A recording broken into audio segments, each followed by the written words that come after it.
श्री अद्वैत गदाधर श्रीवासादि गौर भक्तवृंद।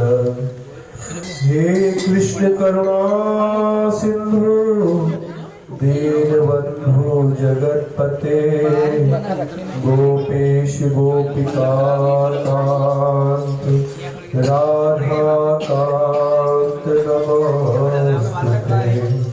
तप्त कांचन गौरांगी राधे वृंदावनेश्वरी वृषभानुसुते देवी नमामि हरि प्रिये। जय श्री राधे।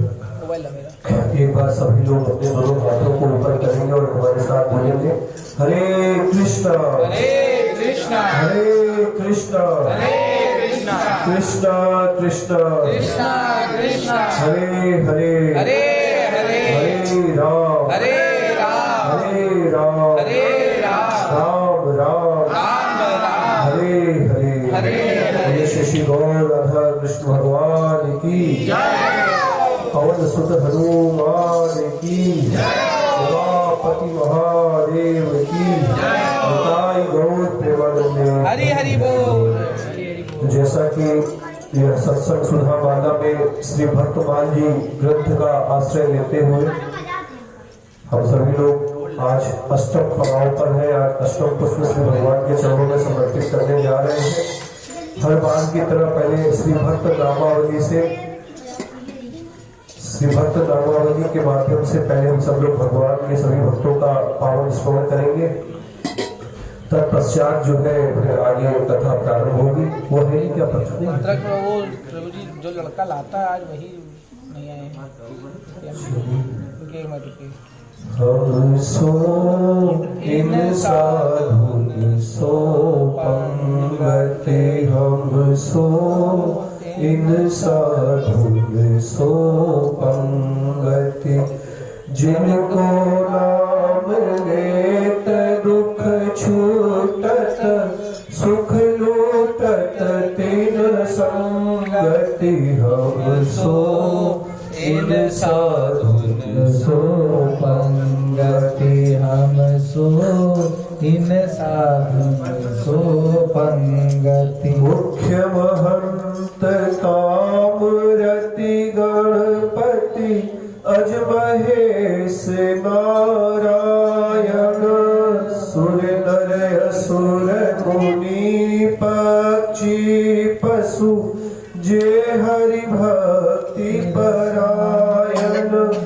वाल्मीकि नारद अगस्त्य शुक व्यास सूत कुलहीना सबरी स्वपच वशिष्ठ विदुर विदु रानी प्रेम प्रवीणा गोपी गोप द्रौपदी कुंती आदि पांडवाधव विष्णु स्वामी निम्बारक माधव रामानुज मधुसूदन दादाचार्य धनुर्दास कुरेश भाव रस भीजे ज्ञान देव गुरु शिष्य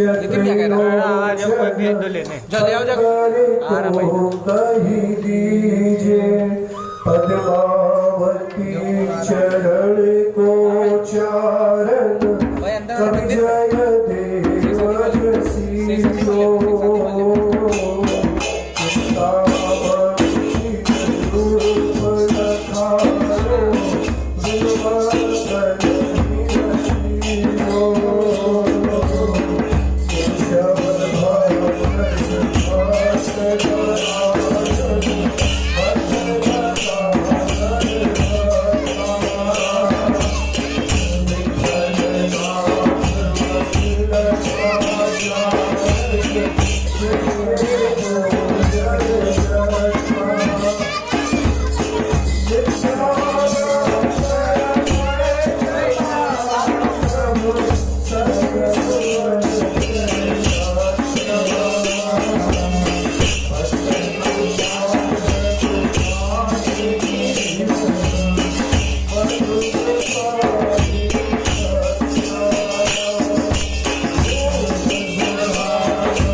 भैया सभी लोग इंस्ट्रूमेंट रख दो, शांति से सुनो।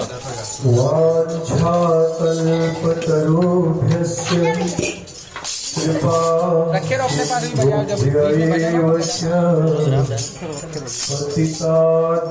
हो पावनेभ्यो वैष्णवेभ्यो नमो नमः। प्रहलाद नारद पराशर पुंडरीक व्यासाम्बरीश शुक शौनक भीष्मदानभ्याम् रुक्माङ्गदार्जुन वसिष्ठ विभीषणादीनि एकतादहं परं भागवतं नमामि। भक्त भक्ति भगवंत चतुर्नाम वपुए इनके पद वंदन किए नासहि विघ्न अनेक। मंगल आदि विचार वस्तु और अनूप हरिजन को यश गावते हरिजन मंगल रूप। संतन मिल निर्णय कियो मति श्रुति पुराण इतिहास भजिवे को दोई सुघर कहे हरिदास। श्री हरि जो आई विराजिए कथा सुनो इतिहास। तुम श्रोता भक्त मान के तब पद रज हम दास। तुम पाछे जो और हो श्रोता है रसिखान। तिनके सकल मनोरथ पूर्वहु श्री भगवान। श्री भक्तमाल ग्रंथ की श्री पीपाजी महाराज की जय श्री राम। तो सत्संग सुधा माला के इस 8वें पुष्प के रूप में श्री भगवान के श्री चरणों में आज हम सभी लोग श्री भगवान के परम भागवत वैष्णव भक्त श्री पीपाजी महाराज और उनकी धर्मपत्नी श्री सीता सहचरी जी का चरित्र श्रवण करेंगे। श्री भक्तमाल ग्रंथ के बारे में अभी हम सभी लोग जो है भक्त नामावली का गायन कर रहे थे। इसमें सतयुग से लेकर के और कलयुग तक जो 4 युग हुए हैं, इन 4 युग में जो भक्त हुए इन सभी भक्तों के पावन नामों का हम सभी ने अभी गायन और श्रवण किया है। अब श्री भक्तमाल जी के आश्रय को लेते हुए हम सभी लोग जो है श्री पीपाजी महाराज के पावन चरित्र का श्रवण करेंगे। अभी तक जो 7 चरण की कथाएं हुई है उन सभी में हम लोगों ने श्रवण किया तो हमने यह पाया कि बाल काल से ही सभी भक्त लोग जो भी हुए वे बाल काल से ही ठाकुर जी की सेवा में लगे और भगवत भक्ति को प्राप्त करके अपने जीवन को धन्य किया। लेकिन जो इस श्री पीपाजी महाराज थे इनको भगवत तत्व की प्राप्ति अपनी जो युवा अवस्था है उस अवस्था में प्राप्त हुई। इसके पूर्व इनको जो है इसका ज्ञान नहीं था। तो जैसा कि हम सभी लोग पूर्व में जो है किसी भी भक्त के पहले छप्पा छंद का गायन करके तत्पश्चात श्री कथा का श्रवण करते हैं, तो श्री भक्तमाल जी में जो छप्पा दिया गया है उसका हम जो है पाठ करेंगे। आप सब लोग पीछे पीछे बोलने का प्रयत्न करें। पीपा प्रताप जगवासना बाहर को उपदेश दियो। पीपा प्रताप जगवासना बाहर को उपदेश दियो। प्रथम भवानी भक्त मुक्ति मार्ग को धार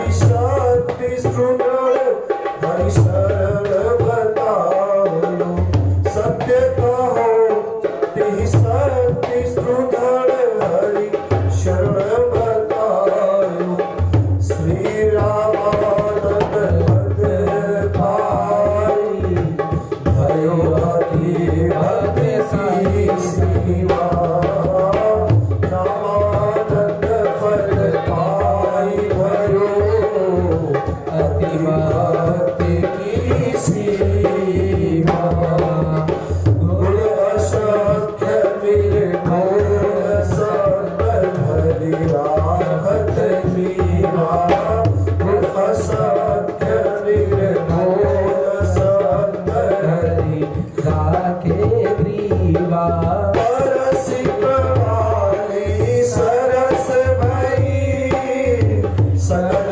विश्व मंगल किए परसि प्रवाली सरस भई सकल विश्व मंगल किए दीपा प्रताप वासना नाहर को उपदेश दिए दीपा प्रताप जगवासना नाहर को उपदेश दियो बोलिए श्री पीपाजी महाराज की जय। तो श्री नाभादास जी कहते हैं पीपा प्रताप जग वासना नाहर को उपदेश दियो। नाहर का अर्थ होता है सिंह। नाहर को उपदेश दिया यानी कि सिंह को उपदेश देकर के उसको अपना शिष्य बनाया। ऐसे प्रतापी श्री पीपा जी महाराज का आज हम सब चैत्र श्रवण करने जा रहे हैं। कहते हैं कि भक्तों श्री पीपा प्रताप जी का प्रताप संपूर्ण जगत के लिए घृत के समान शक्तिप्रद और हितकारी है। आपके मन में संसार की वासनाएं कदापि न थी। मायामय जग में आपका निवास नहीं था। आप दिव्य जगत के जीव थे। आपके दिव्य प्रभाव की गंध से आज भी जगत सुवासित है। पहले आप भवानी देवी के भक्त थे। मुक्ति मांगने के लिए आपने देवी का ध्यान किया। देवी ने प्रत्यक्ष दर्शन देकर सत्य बात कही कि मुक्ति देने की शक्ति मुझ में नहीं है, वह शक्ति तो भगवान में है। उनकी शरण में जाना ही सुदृढ़ साधन है। यही वेद शास्त्र और संतों ने बताया है। श्री देवी के उपदेशानुसार आचार्य श्री रामानंद जी के चरण कमलों का आश्रय पाकर श्री पीपा जी अति भक्ति की अंतिम सीमा हुए। गुरु कृपा एवं अति भक्ति के प्रभाव से आप में असंख्य अमूल्य सद्गुण थे। उन्हें संतों ने अपने कंठ का हार बना रखा है, अर्थात सदा गाते रहते हैं एवं असंख्य अमूल्य संतों के गुण गणों को आप अपने कंठ में धारण किए रहते हैं। भक्त भक्ति भगवान और गुरुदेव की आपने ऐसी आराधना की कि उसका स्पर्श करके अर्थात देख सुन और समझ करके संपूर्ण वैष्णव की आराधना प्रणाली अत्यंत सरस हो गई। आपने अपने प्रभाव से संपूर्ण संसार का कल्याण किया। इसका प्रमाण यह है कि सूंघ कर मानव को मारने वाले परम हिंसक सिंह को उपदेश दिया, अपना शिष्य बनाया और उसे अहिंसक विनीत बनाकर उसका कल्याण किया। यह जो अभी हम लोगों ने श्री नाभा जी द्वारा लिखे गए 56 छंद जो पीपा प्रताप जग वासना नाहर को उपदेश दियो, जो अभी हमने 6 लाइनें ये 6 पंक्तियां पढ़ी थी, उसका जो है यह तात्पर्य था। तो ऐसे ही श्री पीपा जी महाराज थे और इन पीपा जी महाराज के बारे में अब हम लोग विस्तार पूर्वक श्रवण करेंगे। श्री पीपा जी का जन्म जो है गांगरौनगढ़, जो अभी आज कोटा राजस्थान कहते हैं, हम लोग इस जगह को कोटा नाम से जानते हैं, उस कोटा नामक जिले में इनका जन्म हुआ था और वो जगह थी गांगरौनगढ़। आज भी वो गांगरौनगढ़ का किला है, बहुत बड़ा किला है गांगरौनगढ़ का, और लोग उसको जो है भारत सरकार द्वारा संरक्षित किया गया है। लोग उसके दर्शन करने आज भी जाते हैं। तो ये पीपा जी महाराज थे। इनका पूर्व का नाम था राव बप्पा चौहान। ये चौहान थे, जाति के क्षत्रिय थे और राव बप्पा नामक राजा थे उस जगह के। इनके पिताजी का नाम था श्री करवा राव चौहान। करवा राव चौहान उस गांगरौनगढ़ के राजा थे। उन्होंने उचित समय आने पर श्री राव बप्पा राव जी को, जिनका नाम बाद में श्री पीपा जी हुआ, उनको अपने राज्य का कार्यभार सौंप दिया और उन्हें राजा बना दिया। इनका जन्म जो हुआ था ये संवत 1417 में चैत्र पूर्णिमा के दिन हुआ था और 1942 यानी 25 वर्ष की आयु में ही ये अपने राज्य के राजा बन गए थे। इतने प्रतापी थे, इतना इनका तेज था, इतने ये सामर्थ्यवान थे, इतने इनके अंदर जो है गुरु थे कि इनके पिताजी प्रभावित होकर के इनकी 25 वर्ष की मात्र अवस्था में इनको गांगरौनगढ़ का राजा इनको बना दिया गया था। ये बड़े कुशल राजा थे, बहुत निष्ठापूर्वक अपने राज्य की प्रजा का भरण पोषण करते थे, उनका लालन पालन करते थे और अपने राज्य की संभाल किया करते थे। यह माँ शक्ति यानी दुर्गा माता के उपासक थे, दुर्गा जी की उपासना ये करते थे और इनके किले में माता काली का जो है मंदिर विराजमान था। आज भी प्रायः देखा जाता है कि जितने क्षत्रिय समाज के अपने बंधु हैं वो सब ज्यादातर माँ शक्ति की उपासना करते हैं, माँ दुर्गा या माँ काली की उपासना होती है। तो इनके गांगरौनगढ़ के किले में माँ काली का बहुत भव्य मंदिर था। ये खूब धूमधाम से पूरी निष्ठा के साथ माता काली की उपासना करते थे, उनकी पूजा करते थे। और चूंकि उस समय भारत देश में जो है मुगल आ चुके थे तो कहीं से भारत की सनातन परंपरा भ्रष्ट हो चुकी थी और राजाओं के द्वारा पशु बलि का विधान स्थापित हो चुका था। जानवरों की बलि माता काली के मंदिरों में दी जाती रहती थी। तो ये भी जो है अपनी कुल की परंपरा के अनुसार माता काली की पूजा जब करते हैं तो वहां पर अजा यानी बकरे की बलि दिया करते थे और उस बकरे को बाद में जो है लोग प्रसाद स्वरूप में ग्रहण भी करते रहते थे। क्षत्रिय थे तो उनके यहाँ यह चलता था। वास्तव में अगर देखा जाए तो यह जो बलि प्रथा थी यह अपने आप ही नहीं, वेद के जिस मंत्र का एग्जाम्पल दे करके आज समाज में उसको सही साबित करने का प्रयास किया जाता है, उसमें जो अज शब्द रखा गया उसका स्वरूप अहंकार से था कि अपने अहंकार की बलि देनी है देवी के सामने, अपने अहम की बलि देनी है और विनम्र होता है। लेकिन लोगों ने अपनी इंद्रिय तृप्ति के लिए उस चीज को जो है गलत उसका अर्थ निकाला और उसे किसी जानवर से जोड़ दिया गया। अगर देखा जाए तो जो सृष्टि की रचना करने वाली आदिशक्ति माँ जगदम्बा दुर्गा देवी है वे सबकी माँ है, उनके तो सभी बराबर बेटे हैं ना। तो कोई माँ कैसे चाहेगी कि उसका एक बेटा अपनी माँ की पूजा करने के लिए उसके दूसरे बच्चे को जो है मार दे, उसकी हिंसा कर दे? ऐसा तो कोई माँ नहीं चाहेगी। तो एक ये कुप्रथा उस समय भारत में थी। ये राजा भी अपने कुल की मर्यादा के अनुसार उनकी सेवा किया करते थे। राजा में एक अच्छी चीज थी कि जब भी क्या कोई साधु वैष्णव संत महापुरुष आते थे तो निष्ठापूर्वक उनकी सेवा करते थे, उनकी रहने की, उनकी भोजन प्रसाद की खूब व्यवस्था कर दिया करते थे। चूंकि ये जो राजस्थान है यह द्वारिका के मार्ग में पड़ता था, तो जो भी वैष्णव संत महापुरुष द्वारिका दर्शन करने जाते थे वे इस राज्य से होते हुए जाते थे। तो पहले साधु संतों की जमातें चलती थी, एक एक टोली में 100-100, 200-200, 500-500 साधु चलते थे और वो जिस गांव में जाकर के रुकते थे गांव वाले उनके भोजन प्रसाद की व्यवस्था करते थे, वहीं वो लोग भोजन प्रसाद बनाते और कथा कीर्तन करते, कुछ दिनों तक वहां रहते, फिर आगे निकल जाते, फिर आगे जाकर के कहीं पड़ाव डालते, ऐसे करके चलते थे।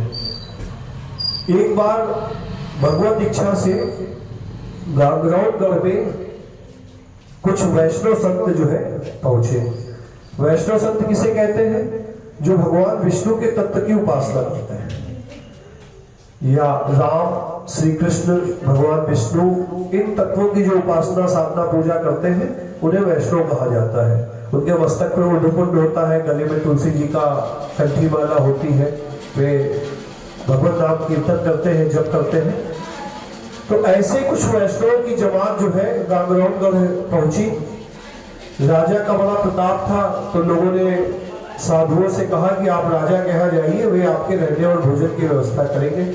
जब ये सभी वैष्णव संत राजा के यहाँ पहुंचे तो राजा बड़ा प्रसन्न हुआ कि हमारे यहाँ साधु आए हैं, उनके रहने की व्यवस्था महल में ही कर दी। लेकिन वहां की जो पूजा पद्धति थी, जब वैष्णवों ने देखा तो वे बड़े संकोच में पड़े कि यहाँ तो पशु बलि दी जाती है, और वैष्णव जो होते हैं वो तो लहसुन प्याज भी नहीं खाते हैं, बड़े सात्विक होते हैं, उनकी तो बड़ी उपासना की पद्धति ही बड़ी सरल है।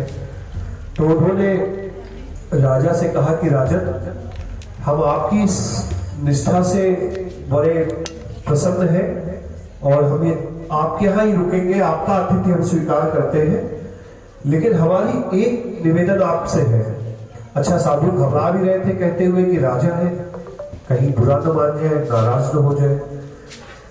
तो भी संतों ने कहा कि देखिए, हम वैष्णव हैं और हमारे यहाँ ठाकुर जी को अमनिया वस्तु का भोग लगाने के बाद उस प्रसाद को ग्रहण करने की परंपरा है, और आपके यहाँ चूंकि अभक्ष भक्षण यानी मांसाहार का सेवन होता है, तो हम आपके यहाँ से सीधा सामान लेकर के खुद अपने हाथ से रसोई सिद्ध करेंगे, ठाकुर जी को अपने भोग लगाएंगे और फिर हम उस प्रसाद को ग्रहण करेंगे।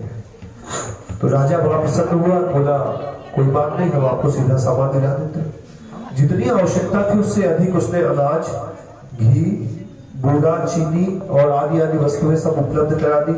साधुओं ने रसोई गाय के गोबर से स्थान को लीप दिया गया, वहां पर रसोई लगी और रसोई सिद्ध करके भगवान को साथ वैष्णवों ने भोग लगाया।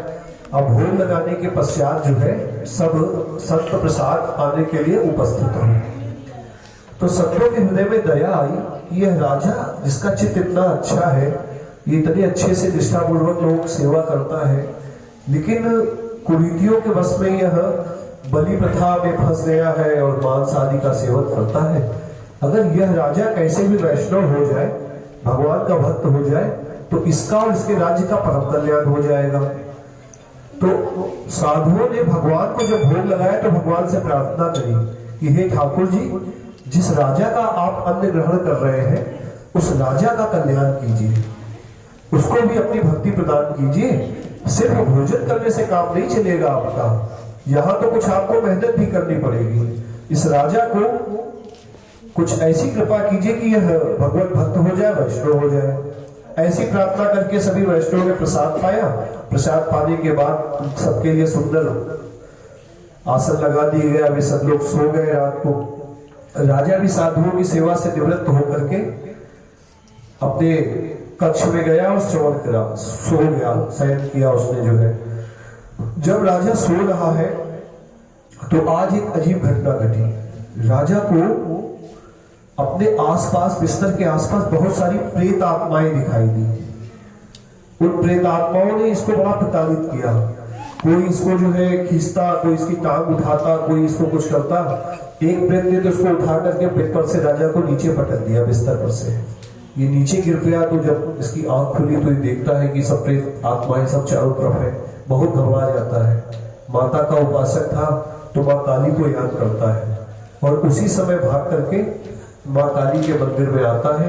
माता काली से प्रार्थना करता है कि हे माता, यह मेरे साथ क्या हो रहा है? मैं तो आपकी उपासना करता हूँ और मुझे ये सब चीजें क्या दिख रही हैं। चूंकि निष्ठावान भक्त था और निष्ठापूर्वक साधु संतों की और माँ काली की उपासना किया करता था, तो माँ काली प्रत्यक्ष होकर के उसको दर्शन देती है। राजा को माता काली प्रत्यक्ष होकर दर्शन देती है, कहती है, ये राजन, आप द्वारा जिन जिन पशुओं की बलि दी गई है, ये उन सब पशुओं की आत्माएं थी जिन्होंने आपको आज प्रताड़ित किया या आपको श्रमित किया, जिनको आपने देखा, और वे सब अशांत हैं। चूंकि इनकी असमय मृत्यु हुई है तो ये इसलिए आपको कष्ट दे रही है। तो राजा ने कहा कि माता, इससे बचने का हमें कोई उपाय बताइए, कुछ ऐसी कृपा कीजिए कि मैं इन पापों से मुक्त हो जाऊं। तो माता सती क्या कहती है, माँ दुर्गा कहती है कि देखो राजन, मैं तुम्हें ऐश्वर्य दे सकती हूँ, मैं तुम्हें बल दे सकती हूँ, मैं तुम्हें धन संपदा दे सकती हूँ, लेकिन मैं तुम्हें मुक्ति नहीं दे सकती। तो राजा ने कहा, क्या माता, आप ऐसा क्यों कह रही हैं? आप तो जगत जननी है, जगदम्बा है, और आप ऐसा कह रही हैं। तो बोली माँ बड़ी विनम्रता के साथ माँ कहती है, देखो बेटा, तुम्हारी सारी बातें ठीक है, लेकिन जिसके पास जो वस्तु होगी वही तो उसको दे पाएगा। मुक्ति मेरे पास नहीं है, मैं खुद मुक्त नहीं हूं, तो मैं तुम्हें कैसे मुक्त कर सकती हूँ? तो राजा बड़ी सोच में पड़ जाते हैं कि यह देवी होकर के ऐसी बात कह रही है। तो इसको जो है शास्त्रों में भी इसका वर्णन आया है। नारद पंचरात्रि में कहा जाता है, नाहम कैवल्य पदो राजन परतंत्र स्वभावतः स्वतंत्रम सर्वभूतात्मा परमात्मा रमापति। नारद जी कह रहे हैं कि हे राजन, स्वभाव से ही परतंत्र हम देवी देवता मोक्ष देने में समर्थ नहीं है। एकमात्र स्वतंत्र तो समस्त प्राणियों के आत्मस्वरूप परमात्मा श्री लक्ष्मीपति विष्णु ही है, वे ही आपको मोक्ष प्रदान कर सकते हैं। श्रीमद् भागवतम में मुचकुंद जी के प्रसंग में एक श्लोक आता है। उसमें जब मुचकुंद जी की तपस्या से देवी देवता सब प्रसन्न होते हैं, उनको दर्शन देते हैं, तो मुचकुंद जी जब मुक्ति मांगते हैं तो मुचकुंद जी से देवतागण कह रहे हैं, वे कहते हैं, वरम वृणीश्व भद्रम ते कैवल्य मधम न एक एवेश्वतस्य भगवान विष्णु रव्यय। इसका अर्थ है कि हे राजन, आपका कल्याण हो, आपकी जो इच्छा है हमसे मांग लीजिए, हम कैवल्य मोक्ष के अतिरिक्त आपको सब कुछ दे सकते हैं, क्योंकि कैवल्य मोक्ष देने की सामर्थ्य तो केवल अविनाशी भगवान श्री हरि विष्णु में ही है। इसी बात को माता काली ने राजा से कहा। इस बात को समझने के लिए कथा छोटी सी आती है। कथा ऐसी है कि एक राज्य का राजा था, बड़ा भगवत भक्त था, बहुत निष्ठावान था। जहां कहीं भागवत कथा आदि ऐसे आयोजन होते थे तो वहां वह कथा श्रवण करने के लिए जाया करता था।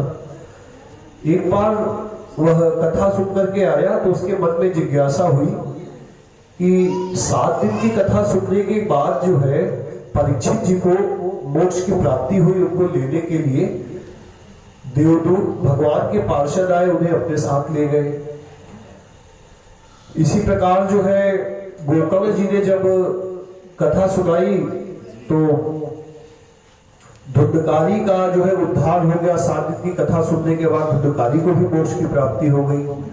मैं भी कथा सुनूं जिससे मुझे भी मोक्ष की प्राप्ति हो जाए।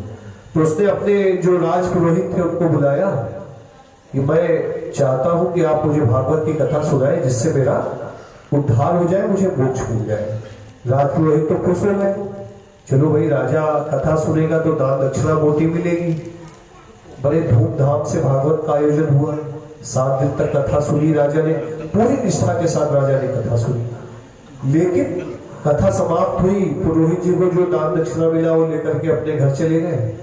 लेकिन राजा को जिस सुख और शांति की प्राप्ति या जिस मोक्ष की इच्छा थी, कामना थी, उसको कुछ ऐसा अनुभव नहीं हुआ। उसे ऐसा नहीं लगा कि कथा श्रवण करने के बाद भी कुछ परिवर्तन हुआ। तो बड़ा दुखी हुआ, बड़ा परेशान रहा। ऐसे ही वो भटकते भटकते जो है एक आश्रम में पहुंच गया। वहां एक महात्मा जी थे। तो उसने सारी बात महात्मा जी से कही कि महात्मा, मैंने मोक्ष की कामना से श्रीमद् भागवत महापुराण की कथा का श्रवण किया, लेकिन पूरी निष्ठा के साथ कथा सुनने के बाद भी मैं बंधन से छूटा ऐसा मुझे प्रतीत नहीं होता है। मेरे राज्य का जो लोभ है, मेरी पत्नी में जो मेरी आसक्ति है, मेरे पुत्रों में जो मेरी आसक्ति है, मेरे धन में जो आसक्ति है, वह वैसे की वैसी ही बनी हुई है। अब अगर देखा जाए तो यहाँ बैठे हुए हम सभी लोगों ने कई बार श्रीमद् भागवत की कथा श्रवण की होगी, जबकि भागवत कथा के बारे में कहा जाता है कि वह कथा मोक्ष की प्रदायिनी है। कोई अगर उस कथा को श्रवण कर लेता है तो उसको मोक्ष की प्राप्ति हो जाती है। हमारा आपका भी अनुभव ऐसा ही होगा कि हमें वह आनंद या मोक्ष या भगवत भक्ति की प्राप्ति कथा श्रवण करने के बाद भी नहीं हो पाई। तो यह जिज्ञासा जब उन महात्मा जी से राजा ने की, तो महात्मा जी ने कहा कि ऐसा कीजिए कि कल जिन्होंने आपको कथा सुनाई उन पुरोहित को लेकर के हमारे पास आइए, फिर मैं आपके प्रश्न का उत्तर दूंगा। राजा आए, अगले दिन रथ सजा, उस पर उन्होंने अपने पुरोहित जी को बैठाया और लेकर के आश्रम पहुंच गए। आश्रम में महात्मा जी को प्रणाम करके बैठे। उन्होंने कहा कि भाई महाराज जी, हमारे प्रश्न का उत्तर आप दीजिए कि हमें क्यों मोक्ष नहीं मिला, क्यों हमें शांति नहीं मिली, क्यों हमें कुछ अलग सी अनुभूति नहीं हो रही है। तो महात्मा जी ने कहा कि ठीक है, मैं बताता हूँ, लेकिन मैं जो करूंगा आप उसका प्रतिकार मत करो, थोड़ी देर तक हमारी हर आज्ञा का पालन करो।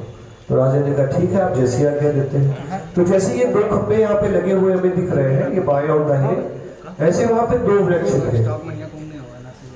तो महात्मा जी ने एक वृक्ष से राजा को बांध दिया, ऐसे वृक्ष के आगे खड़ा करके हाथ रस्सी से बांध दिए, और दूसरे वृक्ष से उन पुरोहित जी को बांध दिया। और बांधने के बाद पुरोहित जी के पास आए, बोले पुरोहित जी, ये राजा आपके शिष्य है, आपका कर्तव्य बनता है कि इनको बंधन से मुक्त कर दीजिए, आप इनको खोल दीजिए। पुरोहित जी कहे कि महाराज आप कैसी बात कर रहे हैं, आपने तो मुझे ही बांध दिया है, जब मैं खुद बंधा हुआ हूं तो मैं इन राजा को कैसे मुक्त कर सकता हूं, इन्हें कैसे खोल सकता हूं। तो वही बात जो है महात्मा जी ने राजा से कहा कि आपके गुरु हैं, आप इनको खोल करके बंधन मुक्त कर दीजिए। तो राजा ने कहा कि भाई हम तो बंधे हैं, हम कैसे खोल सकते हैं। तो महात्मा जी मुस्कुराए और बोले, आपके प्रश्न का यही उत्तर है, जो खुद बंधन में है, जिसकी खुद धन में, स्त्री में, वैभव में, मान बड़ाई प्रतिष्ठा में उसकी रुचि है, वो इन सब चीजों से बंधा हुआ है, वो आपको कैसे मुक्त कर सकता है, वो आपको कैसे मोक्ष प्रदान कर सकता है। तब राजा की बात समझ में आई।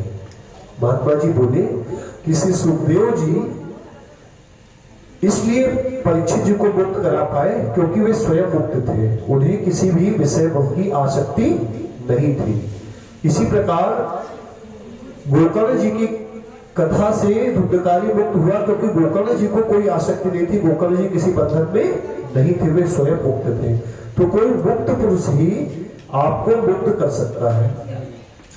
यह बात राजा की समझ में आई। माता जी ने कहा, तो राजा ने कहा कि माता आप ही मेरा उद्धार कीजिए, मैंने आपकी इतने समय तक जो सेवा पूजा की है क्या वैसे व्यर्थ चली जाएगी।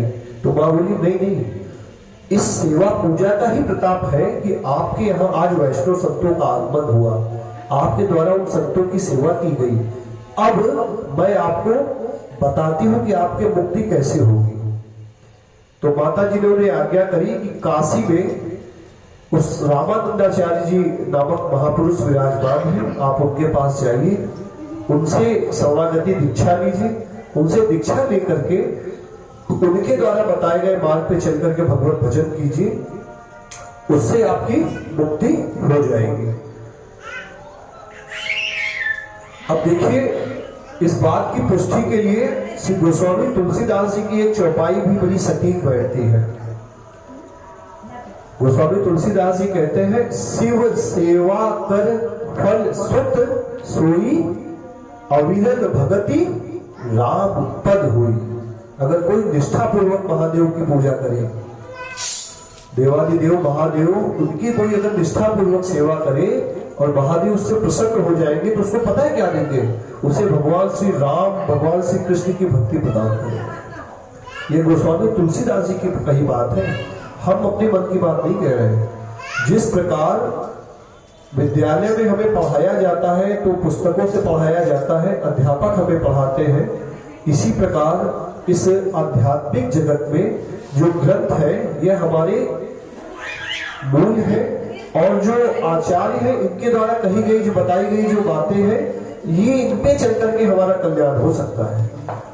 तो गोस्वामी तुलसीदास जी हमारे आचार्य हैं। रामचरितमानस, श्री रामायण वेद, उपनिषद, पुराण, श्रीमद् भागवत आदि, भगवत गीता आदि आदि जो ग्रंथ है, ये हमारी प्रामाणिक पुस्तकें हैं।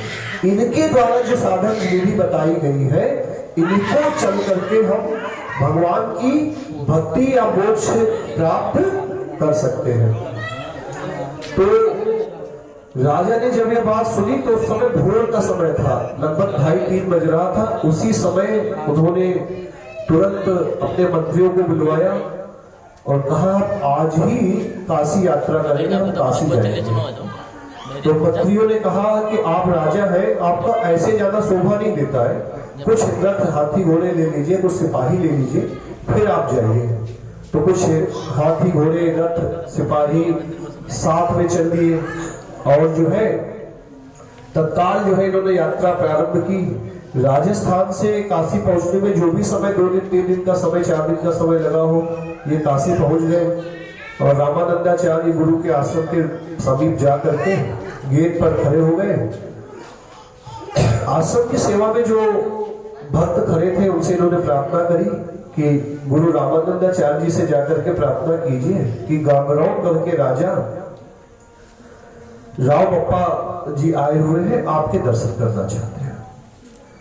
तो द्वार पे जो भक्तगण थे उन्होंने जाकर के तत्काल उनसे जो है रामानंदाचार्य जी के चरणों में प्रार्थना करी। रामानंदाचार्य जी के बारे में एक बात श्रवण करनी चाहिए, हम सभी को पता होनी चाहिए कि रामानंदाचार्य जी साक्षात भगवान श्री राम के अवतार थे।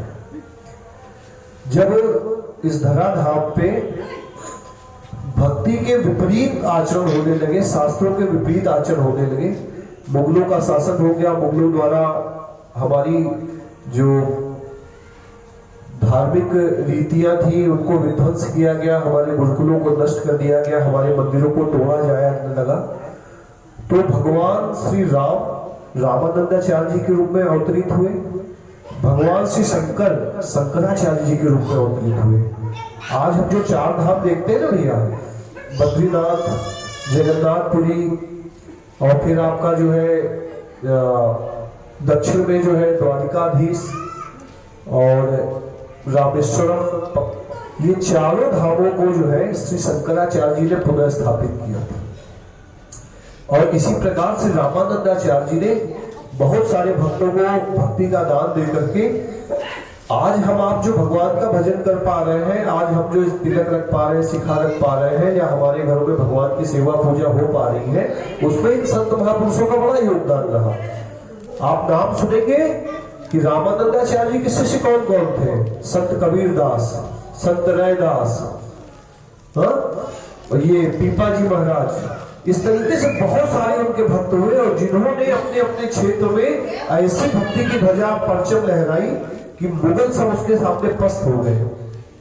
कबीरदास जी को हम लोगों ने, जिन लोगों ने कबीरदास जी का चित्र श्रवण किया था, उस समय यहाँ का राजा था सिकंदर लोधी, मुगल था। उसने कबीरदास जी को 3 बार मारने का प्रयास किया। हम लोगों ने, जिन्होंने कबीरदास जी की कथा श्रवण की थी, उन्होंने श्रवण किया कि 3 बार उन्हें अग्नि में जलाने के मारने का प्रयास किया गया, हाथी से दबकुचल के मारने का प्रयास किया गया, उनके गले में बड़े बड़े पत्थर बांध करके गंगा जी में डाल दिया गया। फिर भी राम नाम की भक्ति के प्रभाव से कबीरदास जी पुनः जीवित हो गए और फिर वह सिकंदर लोधी के पैरों में गिर करके माफी उन्होंने मांगी। हम लोगों ने नामदेव जी के चरित्र में सुना था कि कैसे औरंगजेब उनके चरणों में गिर पड़ा था। ऐसे इन महापुरुषों ने अपने भजन के बल पे सनातन को जिंदा रखा। तो ऐसे श्री रामानंदाचार्य जी स्वयं राम जी के जो अवतार थे, उनके जो है आश्रम पे मां जगदम्बा दुर्गा देवी की आज्ञा से ये पहुंच गए थे। क्या नाम है इनका? राजा राव दुर्गा जी, ये राव बप्पा राव जी जो है, ये वहां पहुंचे। तो रामानंदाचार्य जी ने, जब उनके सेवकों ने बताया कि जो है वहां के गांगरौनगढ़ के राजा आपके दरवाजे पे आए हैं, आपके दर्शन करना चाहते हैं, तो रामानंदाचार्य जी ने मिलने से मना कर दिया। बोले किसी राजा से मेरा क्या प्रयोजन, हम तो साधु हैं, हम भगवान की भक्ति करते हैं और जो भगवान के भजन से भिक्षा में जो मिल जाता है उसको खाते हैं, किसी राजा से हम क्यों मिले? उन्होंने मना कर दिया कि किसी राजा से हमको मिलने की आवश्यकता नहीं है। जब आकर के सिपाहियों ने बताया कि गुरुदेव ने कहा है कि हम किसी राजा से नहीं मिलेंगे, तो बहुत प्रसन्न हुए राव बप्पा जी, बहुत प्रसन्न हुए और बोले देखिए सच्चे गुरु ये होते हैं कि राज्य की आसक्ति थी हमें, वो इन्होंने अपने पास आते ही छुड़ा दी। इन्होंने तत्काल अपना मुकुट उतार दिया, अपने सारे राष्ट्रीय वस्त्र उतार दिए, जितने गहने आभूषण पहने थे सब उतार करके वहां जितने भी लोग बैठे हुए थे गरीब जन उनमें बांट दिए। जो हाथी घोड़े अपने साथ लाए थे वह सब काशी नरेश के पास भेज दिया और बिल्कुल फ्री होकर के एकदम बिल्कुल सामान्य वेश ले लिया। और फिर जाकर के उन्होंने कहा कि अब जाकर के कहिए कि गांगरौनगढ़ से महाराज का दर्शन करने के लिए एक सामान्य व्यक्ति आया हुआ है। तो रामानंदाचार्य जी ने, उनको तो पता था कि ये परम प्रतापी राजा है और सिद्ध भक्त होंगे भगवान के आगे जाकर के, लेकिन जगत को दिखाने के लिए रामानंदाचार्य जी ने पता है क्या आज्ञा करी? उन्होंने आज्ञा करी कि जाओ उससे कह दो कुएं में कूद जाए। गुरु में कैसी निष्ठा होनी चाहिए यह रामानंदाचार्य जी दिखा रहे हैं राव बप्पा के माध्यम से। जैसे ही उन्होंने शिष्यों ने आकर के ये बात कही, गुरुदेव ने कहा है कि आप कुएं में कूद जाइए। इन्होंने आओ देखा तो ताओ दौड़ लगाई सामने कुएं की तरफ, लेकिन गुरुदेव ने पहले ही वहां अपने सेवकों को खड़ा कर रखा था। जैसे इन्होंने छलांग लगाई कुएं में, उन्होंने पकड़ लिया है, निकाल लिया और बहुत बार बार कि नहीं गुरुदेव की आज्ञा मैं कुएं में कूद ही जाऊंगा, अपने प्राण त्याग दूंगा। बहुत बार बार कहने पे जब गुरुदेव खुद निकल करके रामानंदाचार्य जी आए, तब इन्होंने जब इनसे कहा कि नहीं मैं आपकी परीक्षा ले रहा था और आप अपनी परीक्षा में उत्तीर्ण हुए, परेशान मत हुए, मैं आपको शिष्य स्वरूप में स्वीकार करूंगा, तब ये माने। इनकी वहां पर दीक्षा हुई और दीक्षा के बाद इनका नाम पड़ा श्री पीपा जी महाराज। बोलिए पीपा जी महाराज की जय। ये जो पीपा जी महाराज थे ये पूर्व जन्म में महाराज मनु थे, जिन मनु और शत्रुपा से हम सनातनियों का यह परिवार आज भी चल रहा है। सबसे पहले मनु और शत्रुपा बनाए गए, उनसे ही फिर सृष्टि की उत्पत्ति हुई, जो संसार चल रहा है हम लोग आज देख रहे हैं इतने सारे। बाद में अन्य ऋषि हुए, उन्हीं ऋषियों के नाम पे हमारा गोत्र होते हैं। हमारी जाति कोई भी हो, लेकिन हमारा जो गोत्र है हम उस ऋषि के वंशज हैं। जैसे हमारा गोत्र कौशिक है तो हम कौशिक ऋषि के वंशज हैं। किसी का अगस्त गोत्र होगा, किसी का भारद्वाज गोत्र होगा। जाति मायने नहीं रखती है, हमारा गोत्र मायने रखता है। हम जिस गोत्र के हैं वे हमारे वंशज थे, हम उनके वंशज हैं, उनके हम हैं। आप सोचिए कि अगर मान लीजिए यहाँ बैठा कोई कश्यप ऋषि का, उसका गोत्र कश्यप है तो कश्यप ऋषि का वंशज है। कश्यप ऋषि उसके जो है पूर्वज हुए, वो उसकी जाति कोई इससे बेटर नहीं है। ये जाति का सारा प्रपंच षड्यंत्र तो अभी हम सनातनियों को बांटने के लिए स्थापित किया गया। अगर हमें वो इस जातियों में बांटते नहीं तो कैसे हम पे राज करते हैं? आप लोग अगर कोई पुराना अपना जो है किसान बही वगैरह जो बनती है आप लोगों के यहाँ गाँव में, पुरानी निकलवाइए आज से 200 साल पहले, 1825 के पहले का कोई डॉक्यूमेंट निकलवा के देखिए, किसी भी व्यक्ति के नाम के आगे उसकी जाति नहीं लिखी होती थी। उसका नाम लिखा होता था, उसके पिता का नाम लिखा होता था और पिता के आगे उसके गांव का नाम लिखा होता था। आप बताइए कभी सुना है कि रामचंद्र सिंह? कहीं पढ़ा आपने? भगवान राम के नाम के आगे कभी सिंह लिखा देखा आपने? भगवान श्री कृष्ण के आगे कभी आपने यदुवंशी यादव लिखा देखा क्या? ये सारा का सारा जब अंग्रेज आए हैं, देखिए इसका उदाहरण आपको और बताएं। बहुत लोग जो काम करते थे, अगर कोई बाटली बेचता था तो उसका नाम बाटली वाला जाति सुनी होगी आपने। हाँ, कोई किसी जगह पे रहता था तो उस जगह के नाम पे उसका नाम हो गया। उनको जबरदस्ती एक कागज दिया गया और 2 दिन का समय दिया गया कि आपको इस पर अपनी जाति लिख करके देनी है। ये षड्यंत्र के तहत हमको बांटने के लिए चीज दी गई। तो वहां पर जो है इनका श्री पीपा जी का नाम जो हो गया, श्री पीपा जी महाराज दीक्षा हुई इनकी। काफी समय तक यह गुरु रामानंदाचार्य जी के शरण में रह करके भजन यानी नाम जप साधना जो गुरुदेव ने बताई वो करते रहे। बाद में गुरुदेव ने आज्ञा करी कि आप वापस अपने राज्य चले जाइए और वहां जाकर के भगवान की भक्ति का प्रचार प्रसार कीजिए। इन्होंने कहा कि गुरुदेव राज्य वगैरह तो मैं सब आपकी आज्ञा से छोड़ चुका हूँ और आप पुनः मुझसे कह रहे हैं वापस जाने के लिए। तो बोले देखो, अभी तक आप अपने आप को राजा मानते थे, अब आज से उस राज्य को भगवान का मान करके अपनी प्रजा का भरण पोषण करो, प्रजा की सेवा करो, साधु संतों की सेवा करो, खूब भंडारा भोज करो और खूब भक्ति पूर्वक अपना भजन करो। आपको कोई माया नहीं सताएगी, ऐसा हम आपको आशीर्वाद देते हैं। गुरुदेव की आज्ञा पाकर के ये श्री पीपा जी महाराज जो है वापस अपने राज्य गौरव आ गए, वहां आकर के अपना राज्य करने लगे। काफी समय तक ये अपने राज्य में अपनी भक्ति के बल पे बहुत सारे लोगों को इन्होंने वैष्णव बनाया और लोगों को भगवान की भक्ति सिखाई। कुछ समय बाद ऐसा संयोग बैठा कि श्री द्वारिकाधीश की यात्रा करने के लिए गुरुदेव रामानंदाचार्य जी संत कबीरदास और संत रैदास आदि सब संतों को लेकर के यहाँ इनके राज्य में आए। वहाँ काफी समय तक रामानंदाचार्य जी रहे। वहां पर इन्होंने उन संतों की, वैष्णवों की, गुरुदेव की खूब निष्ठापूर्वक सेवा की। पीपा जी महाराज ने उन सभी को खूब आनंद हुआ। कुछ समय बाद जो है जब गुरुदेव आगे द्वारका की यात्रा के लिए प्रस्तुत हुए तो इन्होंने गुरुदेव से प्रार्थना करी कि हे गुरुदेव, हमारे लिए क्या आज्ञा है। तो इन्होंने कहा देखो, आप यहाँ रह करके भजन करना चाहो तो यहाँ रह करके भजन करो, अन्यथा आप हमारे साथ चलना चाहो तो हमारे साथ चलिए। तो श्री पीपा जी महाराज ने कहा कि गुरुदेव, हमारी इच्छा तो यह है कि हम आपके साथ चलें और आप जैसे जैसे भजन की पद्धति हमें बताएंगे, जहां जहां आप रहेंगे वैसे हम आपके साथ रह करके भजन करें या किसी एकांत वन में रह करके हम भजन करें। तो गुरुदेव ने कहा ठीक है, आपकी अगर ऐसी इच्छा है।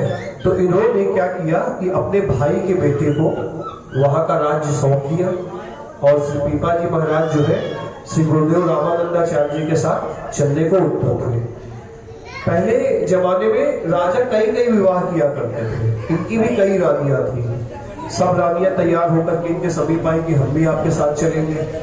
इन्होंने कहा कि अगर मेरे साथ चलना है तो साधु के वेश में चलना पड़ेगा, सिर्फ एक वस्त्र पहन करके आप चल सकते हैं, कोई गहने, कोई जेवर, ये सब कुछ नहीं लेकर के जाएंगे।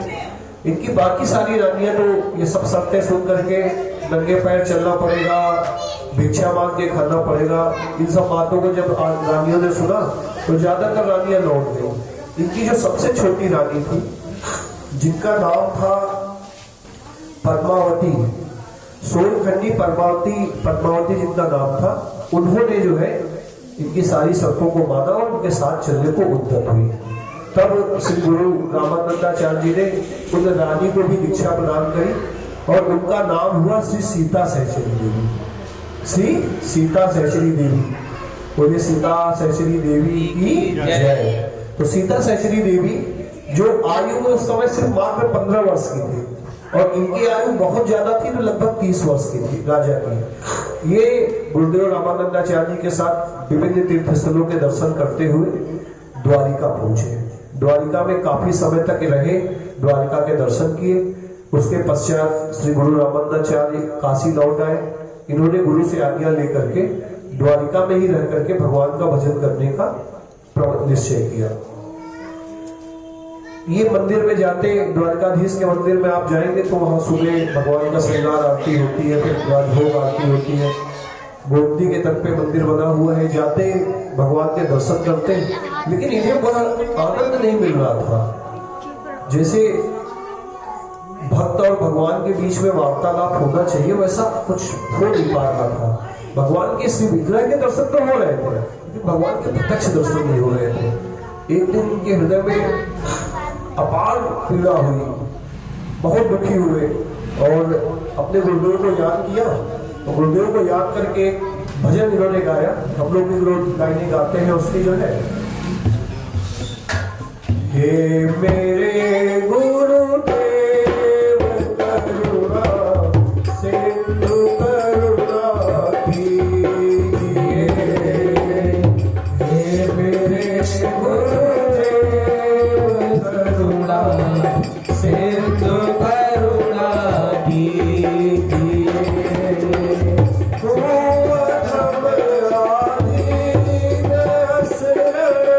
Oh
सिंधु करुणा कीजिए।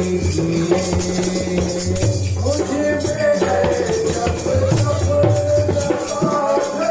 और नहीं कुछ ज्ञान है।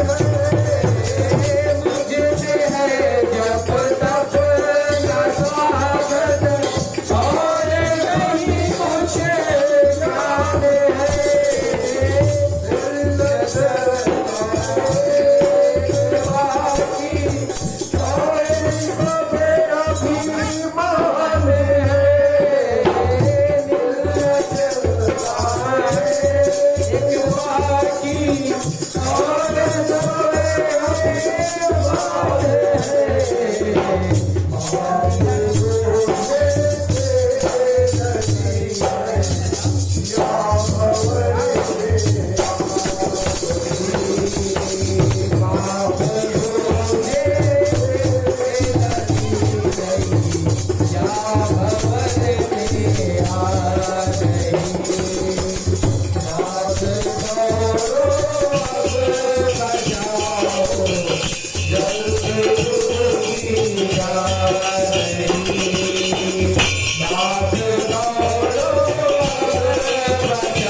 ऐसे विभोर होकर के जब श्री पीपाजी महाराज अपने गुरुदेव का स्मरण करने लगे और भगवान के दर्शन के लिए उनका हृदय व्याकुल हो गया, उसी समय इन्होंने पूछा कि वो द्वारिकाधीश मुझे क्यों दिखाई नहीं देते।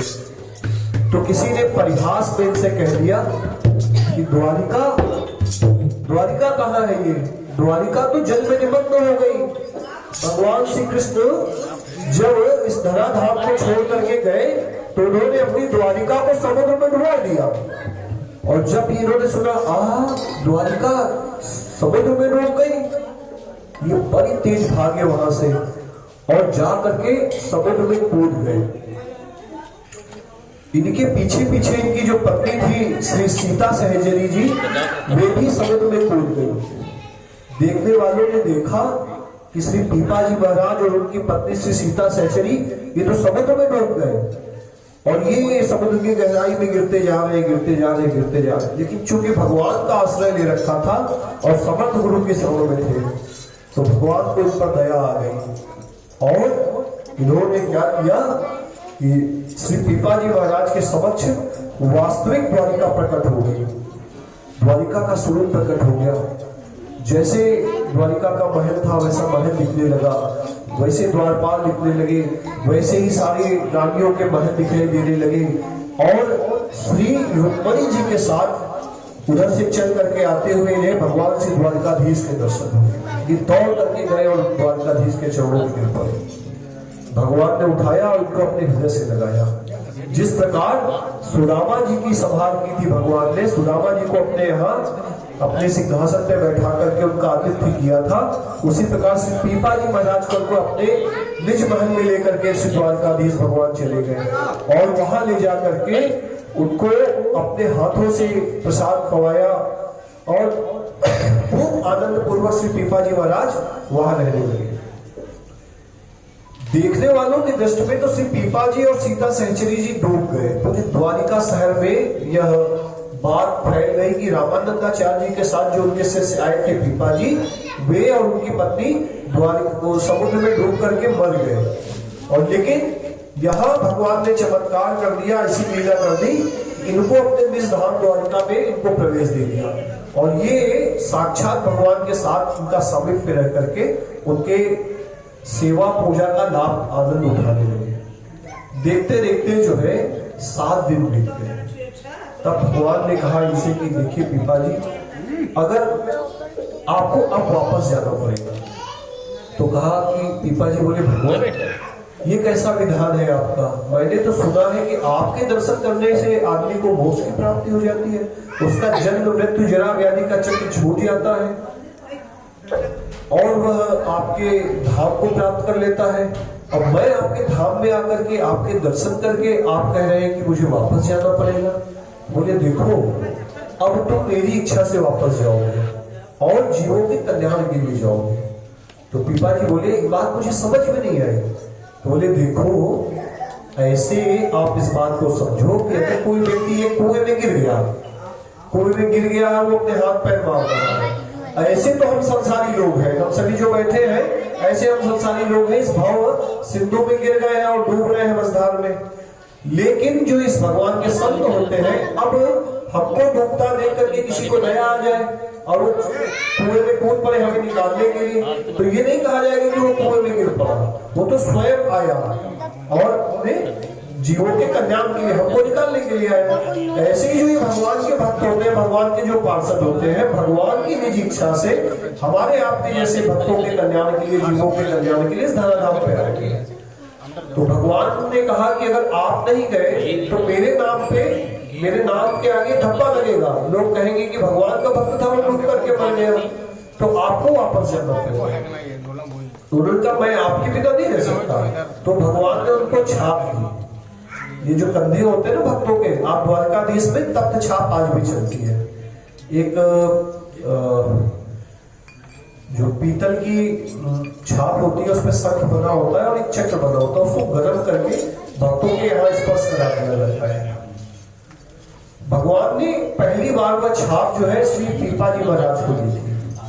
शंख, गदा, चक्र और पद्म, इसकी 4 चीजों की छाप थी उनके शरीर पे, वो छाप दी और वो छाप के जो आयु था वो भी दिया कि आप ये ले जाइए और इसको वहां ले जाकर के दीजिएगा। जब आपके शरीर पे ये छाप लोग देखेंगे तो उन्हें विश्वास हो जाएगा कि आप इतने दिन हमारे पास थे और आप भगवान की भक्ति का खूब अच्छे से प्रचार प्रसार कर पाएंगे।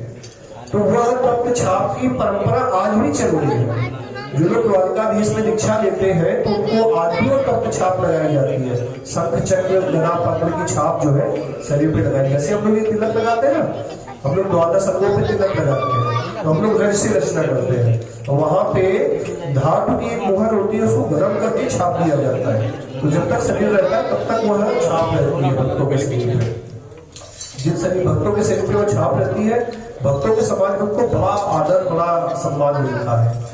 तो वह छाप लेकर के श्री पीपा जी महाराज और उनकी पत्नी सीता सहचरी 7 दिन भगवान की द्वारिका जो समुद्र में है वहां रहने के पश्चात वह बाहर निकले। जब वो बाहर निकले तो पूरे समाज में जय जयकार होने लगी कि ये पीपा जी तो 7 दिन पहले डूब गए थे, आज यहाँ से निकल करके कैसे आ रहे हैं।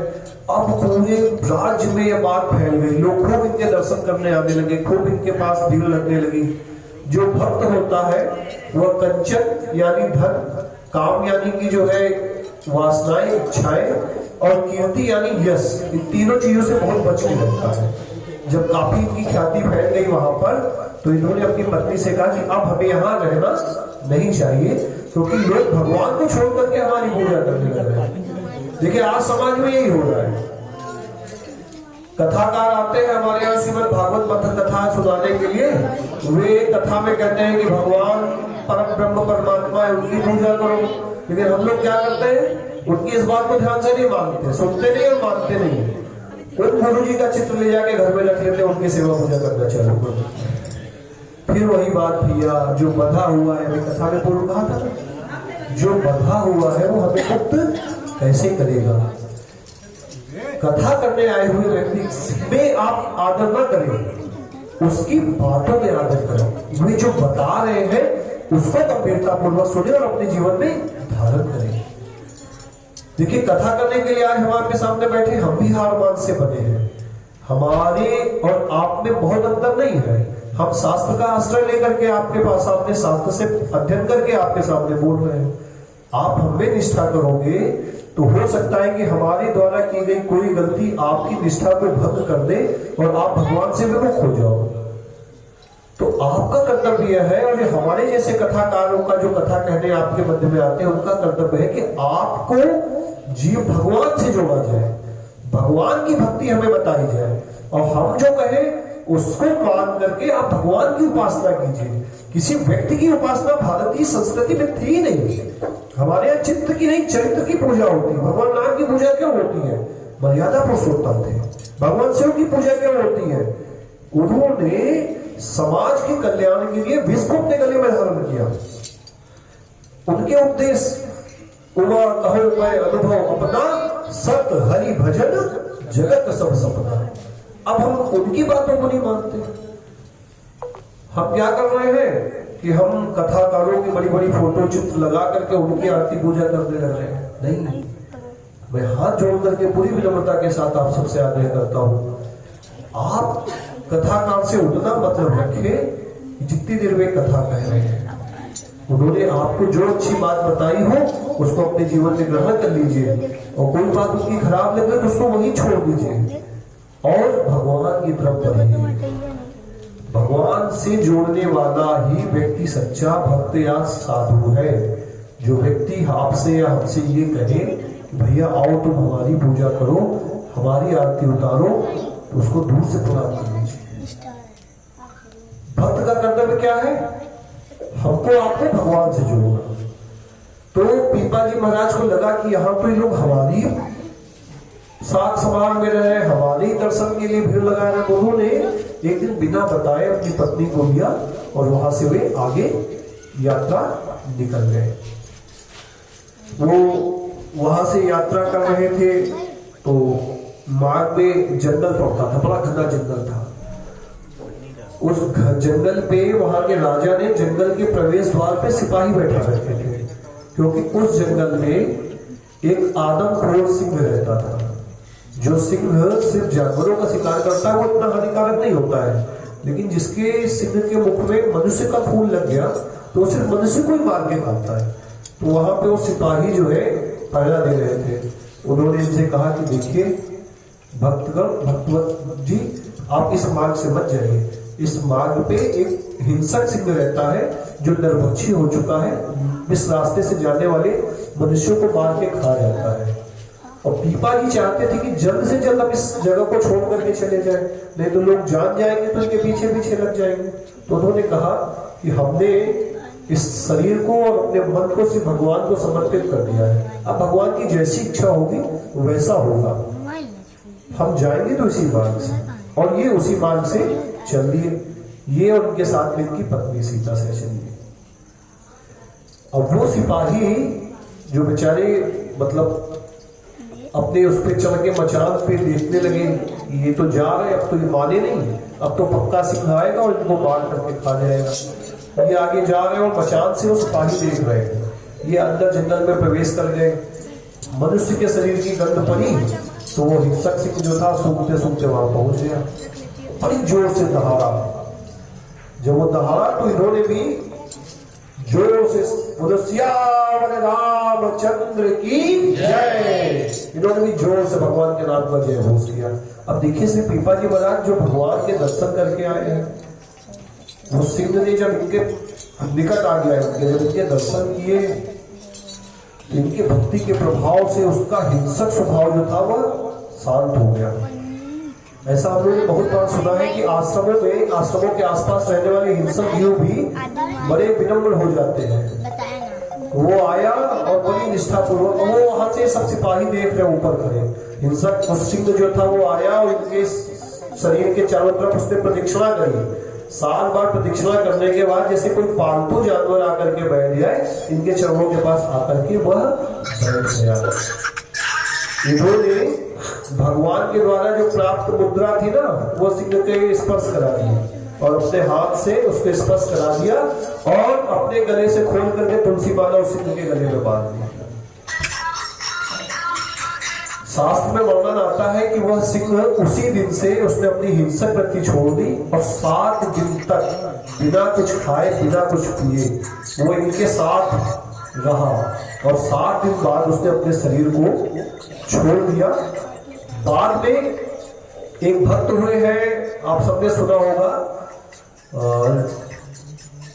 नेवाड़ में भक्त हुए जो है गुजरात में, नरसिंह राम मेहता जी का नाम सुना है आप किसी ने? नरसिंह राम मेहता जी नामक एक भक्त हुए, बहुत बड़े भगवान के भक्त। इस कलयुग में भगवान ने उनको 56 बार दर्शन दिए थे। कहते हैं कि वह सिंह बाद में नरसिंह मेहता के रूप में जन्म लेकर के भक्ति की और भगवान को उसने प्राप्त किया। 1-2 बार नहीं, इस कलिकाल में 56 बार भगवान ने उनको साक्षात दर्शन किए। एक नानी बाई का मायरा बहुत चलता है, एक वहां मायरे की प्रथा होती है गुजरात क्षेत्र में। मामा जो होते हैं वो या नाना अपनी पोती नातिन की शादी में दहेज का सामान लेकर के जाते हैं, तो उनके लिए भगवान श्री कृष्ण और माता रुक्मणी जो है उनकी बेटी का मायरा भरने के लिए गई थी। ऐसे 56 बार भगवान ने उनको दर्शन दिए थे। ऐसे वो सिंह जो है बाद में फिर नरसिंह मेहता के स्वरूप में उनका प्रकट हुआ और वह उस समय अपने सिंह रूपी शरीर को त्याग करके भगवत धाम को चला गया। ये वहां से आगे बढ़े तो एक बड़े अकिंचन भक्त थे, उनका नाम था चीधर। हम लोग अभी जो है जब भगवान जी का पाठ करते हैं तो उसमें आता है चीधर भक्त निशंका। चीधर नामक भक्त हुए, वे कपड़ों की रंगाई पुताई का काम किया करते थे और बड़े गरीब थे। उससे जो मिल जाता था उससे साधु सेवा करते हैं। जिस दिन साधुओं की सेवा करनी होती थी, उनके घर कोई साधु आता था, उसी दिन घर में भोजन बनता था, अन्यथा वो जल पी करके पति पत्नी रह जाते थे।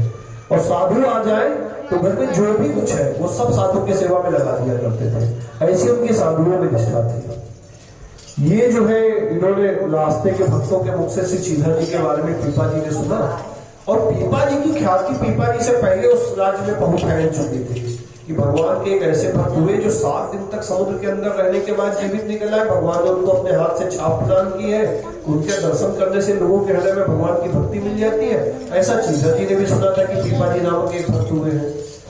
ये जो है चीधर जी के घर पहुंचते हैं।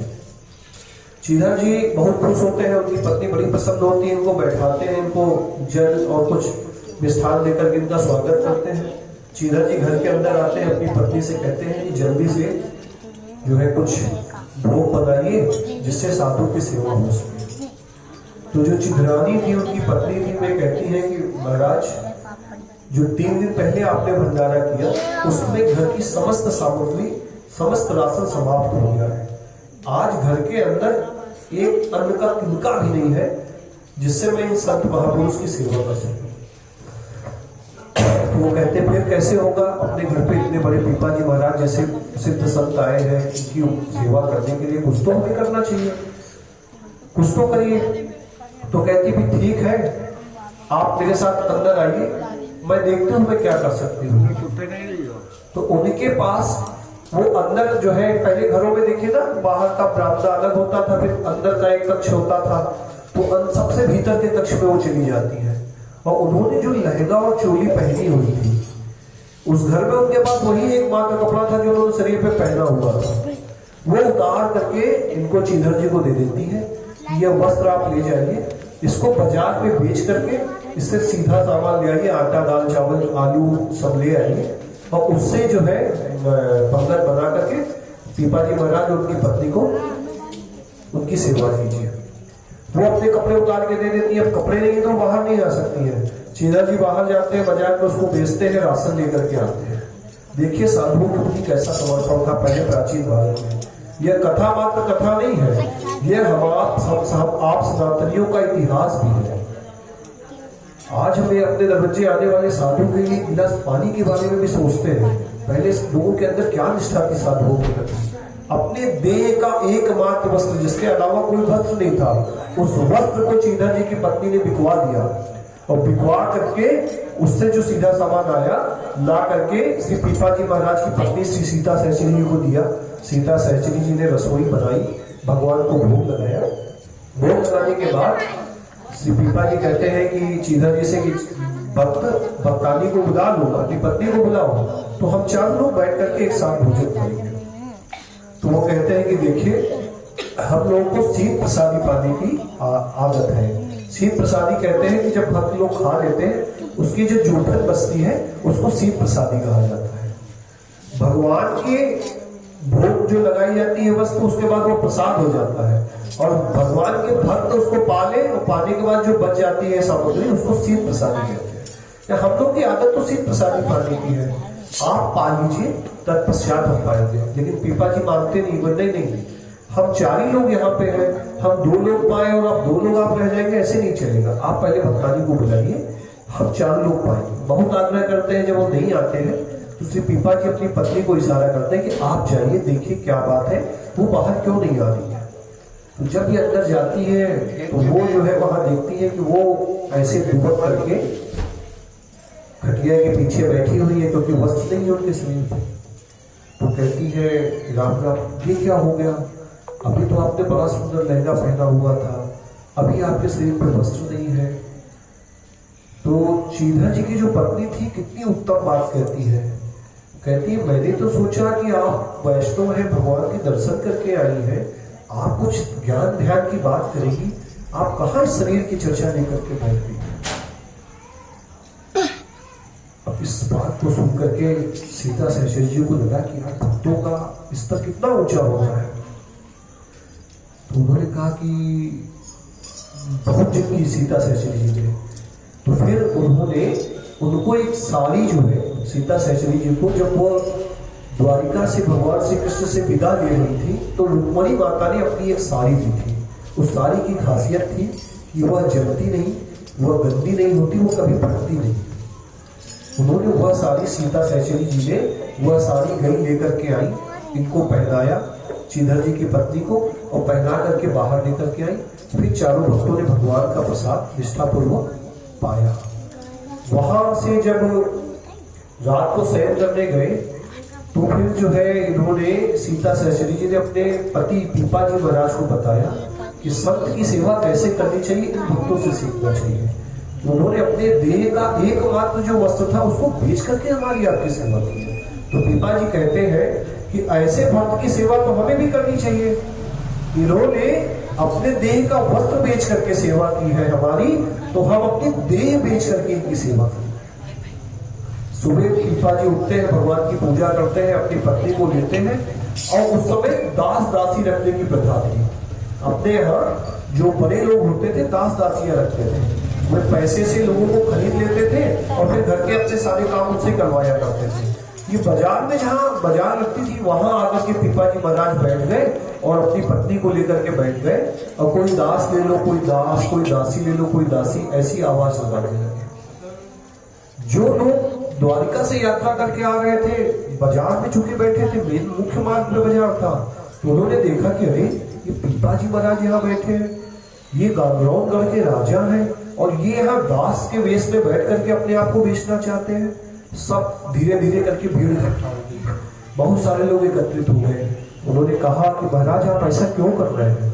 तो उन्होंने कहा कि हम भक्त की सेवा करना चाहते हैं, इसलिए हम अपने आप को बेच करके उससे जो धन मिलेगा वो उससे हम भक्त की सेवा करेंगे।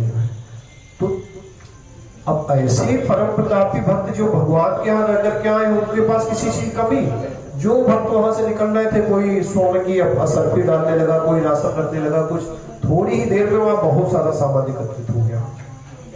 पीपा जी ने उन्हीं लोगों को इकट्ठा किया, बाजार के लोगों को, सब सामान श्री चीधर जी के यहाँ भिजवा दिया। खुद नहीं गए, क्योंकि अगर ये खुद जाते तो वो चीधर जी उस सामान को लेने से इनकार कर देते। इन्होंने सारा सामान भिजवा दिया वहां पर, और चीधर जी इतने बड़े भक्त निकले कि वो सारी सामग्री एक ही दिन में भंडारा करके सब खत्म कर दी। तुरंत सब भक्तों को बुलाया, साधुओं को बुलाया और जितना सामान आया था सब सामान से भंडारा किया और पूरा झरा भंडारा करके सारा सामान एक दिन में सब खत्म कर दिया। ये यहाँ से आगे निकले, अपने यात्रा इन्होंने आगे की। देखिए अभी हम लोग चर्चा कर रहे थे ना कि भारत में मुगलों का वो था, एक की जो पत्नी थी राजकुमारी थी, रानी थी, बड़ी सुंदर थी, सीता सहचरी जी। मुगलों का उस समय शासन था, कुछ क्षेत्र जो है उधर का, तो मुगलों की निगाह इन पे पड़ी और मुगल जो है जबरदस्ती की पत्नी को उठा के ले जाने का प्रयास करने लगे। उस समय शास्त्र में वर्णन आता है कि भगवान ने नरसिंह रूप धारण करके इनकी पत्नी की रक्षा की और सभी मुगलों की का वध कर दिया। तो बोलिए नरसिंह भगवान की जय। ऐसे भक्त वत्सल भगवान है, अपने भक्त की पग पग पे संभाल करते हैं। आप देखिए अर्जुन से मित्रता की भगवान ने, द्वारिका के राजा थे और अखिल ब्रह्मांड नायक कहे जाते थे, लेकिन अर्जुन के रथ का सारथी बनना स्वीकार किया। ऐसा कोई और करेगा क्या, आप बताइए? अभी कोई छोटा सा गांव का प्रधान हो जाए तो वो उसके मतलब क्या रुतबे होते हैं, क्या ठाट हो जाते हैं। अखिल ब्रह्मांड नायक भगवान जो है सर्वेश्वर परम ब्रह्म परमेश्वर, भक्ति के प्रभाव से अर्जुन के सारथी बन रहे हैं। ऐसे ही जब सीता सहचरी जी को मुगल सैनिक उठा के ले जाने लगे तो भगवान नरसिंह रूप में प्रकट होकर के उन सभी का वध करके इनके प्राणों की रक्षा करते हैं। वहां से फिर ये श्री पीपा जी महाराज आगे यात्रा करते हैं और एक जगह है जो है उसका नाम था टोंडे। टोंडे राज्य था और सूर्यसेन नामक वहां के राजा थे। ये टोंडे नामक राज्य में आ जाते हैं और वहां पे एक सरोवर के किनारे अपनी एक छोटी सी कुटिया बना करके वहीं रहने लगते हैं। अयाचक वृत्ति से रहते थे, मांगते नहीं थे किसी से। अगर किसी ने कुछ सामान दे दिया तो उसका भोग बनाया, भगवान को अर्पित किया, किसी साधु को खिलाया, जो बच गया तब पाते हैं। ऐसे जो है वो वहां रहने लगे। एक दिन की बात है, भगवान क्या करते हैं, भगवान अपने भक्तों के ऐश्वर्य को बार बार प्रकाशित करते हैं ताकि उस भक्त के प्रभाव से और भी समाज भगवान का भक्त बन जाए। एक दिन ये सुबह सरोवर में स्नान करने के लिए गए थे तो शौच कर्म से निवृत्त होकर के जब हाथ धोने के लिए मिट्टी खोद रहे थे, ऊपर की मिट्टी नहीं ली जाती है हाथ धोने के लिए, क्योंकि ऊपर की मिट्टी अशुद्ध होती है, क्योंकि वो व्यवहार में आई होती है।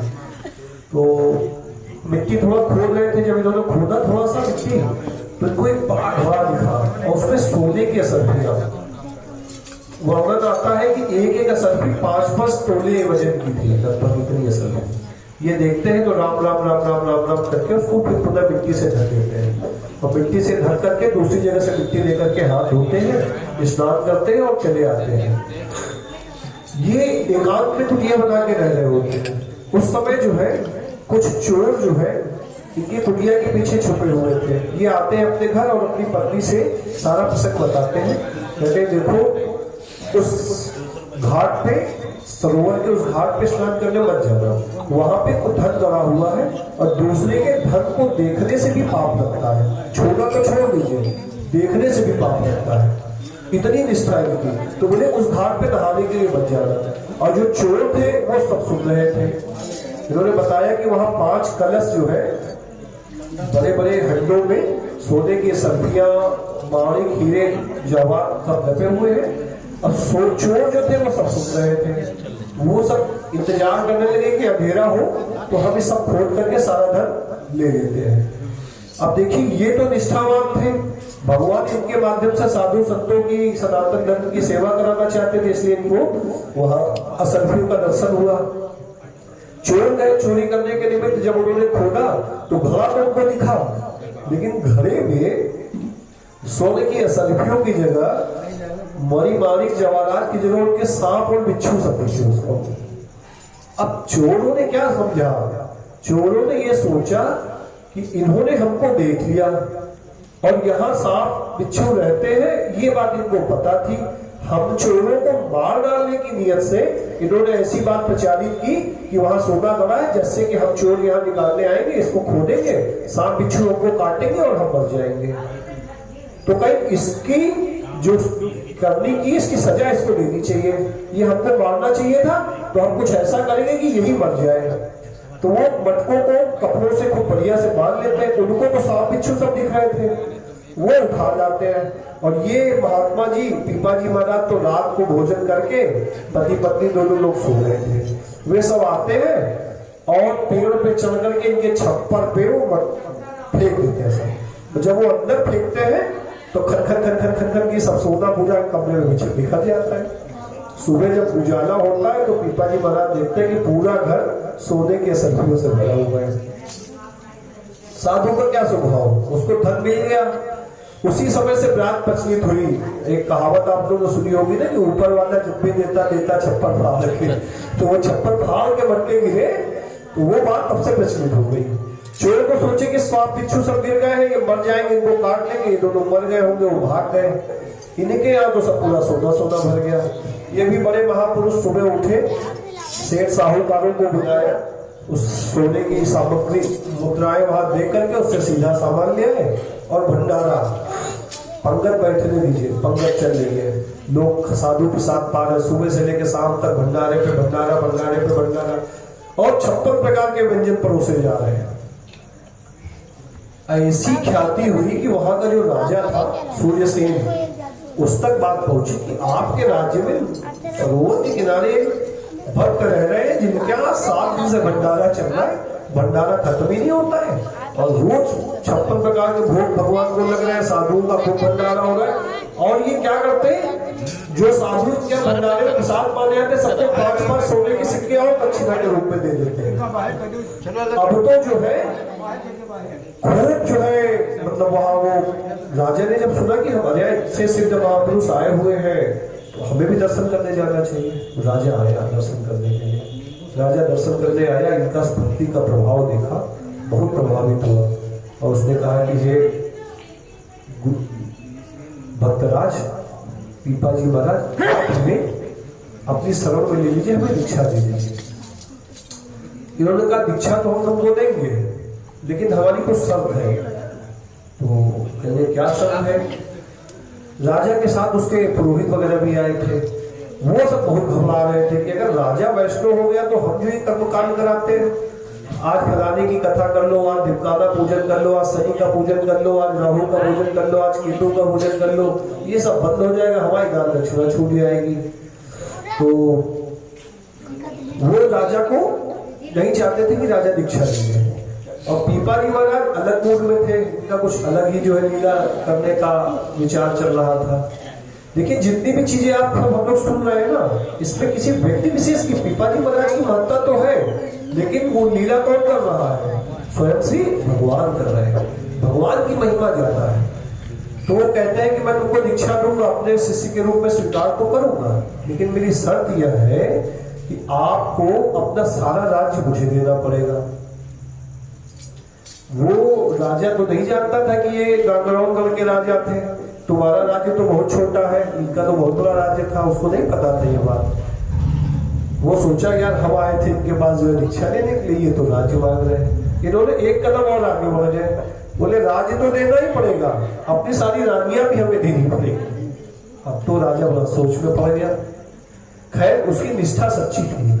वो गया और अपनी रानियों से कहा सब तैयार हो जाओ, और राजा वहां अपने पुरोहित वगैरह को लिया, अपना मुकुट उकुट सजा करके लेकर के आया और ला करके इनके पिपाजी महाराज के चरणों में रख दिया कि भाई आप ये सारा राज्य आप स्वीकार कर लीजिए, हमको दीक्षा दे दीजिए। तो पिपाजी ने कहा ठीक है, मैं तुम्हारे राज्य को स्वीकार कर लूंगा, तुम्हें दीक्षा दूंगा, लेकिन तुम्हें 3 चीजें अपने जीवन में धारण करनी पड़ेगी। क्या? तो बोले सबसे पहला तुम्हें अपने आहार की शुद्धि करनी पड़ेगी। जिसका आहार नहीं शुद्ध होता है वह उसका हृदय निर्मल नहीं होता है, और जिसका हृदय निर्मल नहीं होता है उसको भगवान की प्राप्ति नहीं होती है। गोस्वामी तुलसीदास जी लिखते हैं, निर्मल मन जन सो मोहि पावा, मोहि कपट छल छिद्र गवावा। तो उन्होंने कहा आपको अपना आहार शुद्ध करना पड़ेगा। बोले आहार शुद्ध करने के लिए क्या करना पड़ेगा? बोले आप वैष्णव हो जाओगे, आपको अभक्ष भक्षण यानी मांसाहार, यहाँ तक कि आपको लहसुन और प्याज का भी उपयोग आज से छोड़ना पड़ेगा। राजा हाँ करने का ठीक है महाराज जी, मैं इसको पालन करूंगा। दूसरा वो कहते हैं कि अपना व्यवहार आपको बदलना पड़ेगा। ये व्यवहार कैसे बदला जाए? बोले अभी तक आप राजा बन करके रहते थे, अब आपको एक साधु के स्वरूप में रहना पड़ेगा, और साधु की पहली पहचान होती है वो अकिंचन होता है। अमानिना मान देना कीर्तनीय सदा है। साधु के लिए जितनी भी चराचर दृश्य दिख रहा है वह सब उससे बड़ा है और साधु उससे छोटा है। साधु का स्वभाव ऐसा होना चाहिए, राग क्रोध ये सब उसके अंदर नहीं होना चाहिए। राजा कहते हैं ठीक है मैं प्रयास करूंगा इसको छोड़ने का, वो इस बात को भी स्वीकार कर लेते हैं। फिर तीसरा वो कहते हैं अपने विचार की शुद्धि करनी पड़ेगी। बोले विचार की शुद्धि कैसी होगी? बोले विचार की शुद्धि ऐसी होगी कि निरंतर भगवान नाम जप करना होगा और अपने विचार को पवित्र रखना पड़ेगा। बोले वो कैसे होगा? बोले अपनी विवाहित स्त्री के अलावा जो भी कोई स्त्री दिखे उसको अपनी माता मानना पड़ेगा, माँ मानकर तो उसको प्रणाम कीजिए। वो इस बात को भी स्वीकार कर लेते हैं। यह 3 बातें भगवत मार्ग पे चलने वाले किसी भी भक्त के लिए अत्यंत आवश्यक है। हम सब जितने यहाँ बैठे हैं, हम लोग भी अगर चाहते हैं कि हमारे हृदय में भी भगवान का प्रेम प्रकट हो, हमें भी भगवान की कृपा प्राप्त हो, तो हमें भी अपने आहार को शुद्ध करना पड़ेगा, अपने व्यवहार को शुद्ध करना पड़ेगा और अपने विचार को शुद्ध करना पड़ेगा। विचार शुद्ध नहीं होगा तो हम कभी भगवान के प्रिय नहीं हो सकते। सब में भगवान को देखना यह साधु का स्वभाव होना चाहिए। वेद का पहला सूत्र है एको ब्रह्म द्वितीयो न अस्ति। ऐसी भावना हम सभी को करनी चाहिए। छोटा बच्चा भी दिखे तो उसमें भगवान की भावना रखनी चाहिए, ये भी भगवान का स्वरूप है। अब आप बताइए, हम लोग देखते हैं व्यवहार जगत में कि व्यक्ति के हृदय में जब आत्मा निकल जाती है तो वह शरीर किसी काम का नहीं रह जाता है। जिसे हम अपना बेटा बेटी माँ बाप पति पत्नी कह रहे थे, जैसे ही उसका शरीर से आत्मा निकलती है हम क्या कहते हैं? भैया ये मिट्टी हो गई, इनको ले जाओ। यानी कि ये शरीर मिट्टी ही है, इसके अंदर जो परमात्मा बैठे थे उसकी वजह से हमारी आपकी पहचान है। इस बात को हमें आप सबको ध्यान रखना चाहिए। कहते हैं 84 लाख प्रकार के शरीरों में भटकने के बाद यह देव दुर्लभ मनुष्य शरीर मिला है। अब एक प्रश्न हो सकता है कि देव दुर्लभ क्यों कहा जा रहा है? देवताओं के लिए भी दुर्लभ वस्तु क्यों का? देवता तो मनुष्य से ऊपर होते हैं, मनुष्य से बड़े होते हैं, उनकी सारी मनुष्य पूजा करते हैं, लेकिन वो दुर्लभ देव दुर्लभ क्यों कहा जा रहा है? क्योंकि यह मनुष्य का ही शरीर ऐसा है जिसमें हम पाप और पुण्य करके अपने आप को भगवत धाम वापस ले जा सकते हैं, भक्ति करके भगवान के धाम को वापस जा सकते हैं। देवताओं के लिए भजन दुर्लभ नहीं है। ये जो अभी हम लोग कथा कीर्तन यहाँ कर रहे हैं, देवताओं के लिए सुलभ नहीं है, वहां सिर्फ भोग है। भोग कैसा होता है, जैसे कि आप अपने पास 2 लाख रुपए, 3 लाख रुपए, 4 लाख रुपए ले लीजिए और किसी बढ़िया होटल में चले जाइए, वहां आप जाकर के 4 लाख रुपए दे दीजिए और दे दीजिए, आप उससे जो मांगेंगे खाने को आपको मिलेगा, अच्छा अच्छा खाने को, अच्छा अच्छा पहनने को, सब कुछ आपको देगा। कब तक? जब तक आपका पैसा वहां पर है। जैसे ही आपका धन खत्म होगा, वो कहेगा या तो पैसा और दो या तो भैया होटल खाली करो। अब होटल के अंदर रखे तो आप पैसा कमा नहीं सकते, वो पैसा कमाने के लिए आपको बाहर आना पड़ेगा, यानी आपको उसको छोड़ना पड़ेगा। इसी प्रकार से स्वर्ग की को जो है होटल से तुलना की जा रही स्वर्ग की, वहां पुण्य के प्रभाव से हमें स्वर्ग मिलता है, हमारे द्वारा किए गए पापों के प्रभाव से हमें नर्क मिलता है। उन दोनों जगह पे हम तब तक रहते हैं जब तक हम पाप अपने फलों को भोग रहे हैं तो हम नर्क में रहेंगे, अपने पुण्य अधिक किए तो हम स्वर्ग में रहेंगे। लेकिन परमानेंट स्थिति वो नहीं है। जब हमारे पुण्य क्षय हो जाएंगे तो हमें पूरा पुण्य कमाने के लिए हमें धरती पे वापस भेज दिया जाएगा। इसलिए इस देह को देव दुर्लभ कहा जाता है। इस 84 लाख प्रकार का शरीर है, यानी कि छोटी सी चींटी से लेकर के और इंद्र के पद तक हम सभी जितने लोग बैठे हैं सब जा सकते हैं, सबका अधिकार है।